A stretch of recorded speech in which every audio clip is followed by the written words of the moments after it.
अवघ्या 4 वर्षाच्या चिमुकलीला अत्याचार करून संपवण्यात आले। नसरापुरात ही घटना घडली आहे। एक चिमुकली आपल्या आजीकडे आली होती। घरासमोरच ती खेळत होती, पण 5 मिनिटं कुटुंबाचं दुर्लक्ष झालं आणि अवघं नसरापूर हादरलं। नेमकं नसरापूर का पेटलं ते आपण या व्हिडिओत पाहणार आहोत। हाय हॅलो नमस्कार, मी जयती। आपण पाहत आहात एबीपी माझा।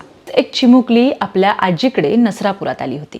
ती घरासमोरच खेळत होती, पण काही वेळ झाला आणि नात दिसेनाशी झाली, म्हणून आजीने शोधाशोध सुरू केली। तिला असं वाटलं की ती शेजाऱ्या पाजाऱ्यांकडे असेल। हा म्हणता पाऊण तास गेला, पण नातीचा काही पत्ता लागेना। पाऊण तास चिमुकली मिळत नाही ही खबर नसरापुरात सर्वत्र पसरली आणि नसरापूरची झोप उडाली। त्यांनी शक्कल लढवली आणि सीसीटीव्हीचा तपास घेतला। सीसीटीव्हीत त्या चिमुकलीला एक जण घेऊन जाताना दिसला।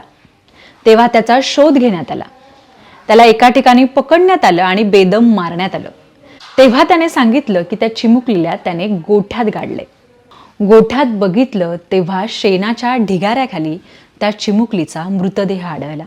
मृतदेहाची अवस्था पाहूनच सगळ्यांना कळलं की त्या चिमुकलीबरोबर गैरकृत्य झाले। ही चिमुकली अवघ्या 4 वर्षाची होती आणि तिच्यावर अत्याचार करणारा नराधम हा 65 वर्षाचा होता। या नराधमाने तिच्यावर अत्याचार करून तिला संपवलं आणि शेणाच्या ढिगाऱ्याखाली लपवलं।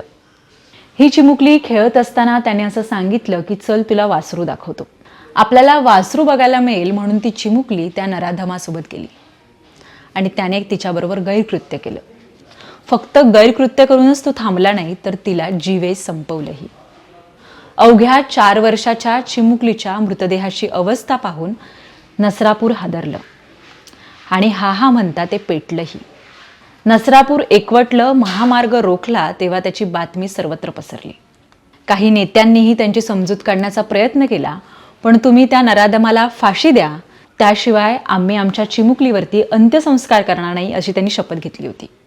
मृतदेह रुग्णवाहिकेतच ठेवून कुटुंबियांनी आणि ग्रामस्थांनी पुणे जाम केलं।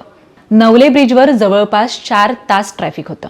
सर्वात महत्त्वाचं म्हणजे या 65 वर्षाच्या नराधमावरती आधीच 2 अत्याचाराचे गुन्हे दाखल आहेत। त्या दोन्ही गुन्ह्याचे काही ठोस पुरावे मिळाले नाही, म्हणून तो मोकाट फिरत होता। पण या नराधमावरती एवढे गंभीर गुन्हे दाखल असताना याला मोकाट कसं सोडलं, हाच ग्रामस्थांचा प्रश्न होता। तुम्ही असे गंभीर गुन्हे असलेल्या आरोपींना मोकाट सोडता आणि नंतर असा निष्पाप चिमुकल्यांचा जीव जातो। हाच आक्रोश काल पुणे महामार्गावर दिसला।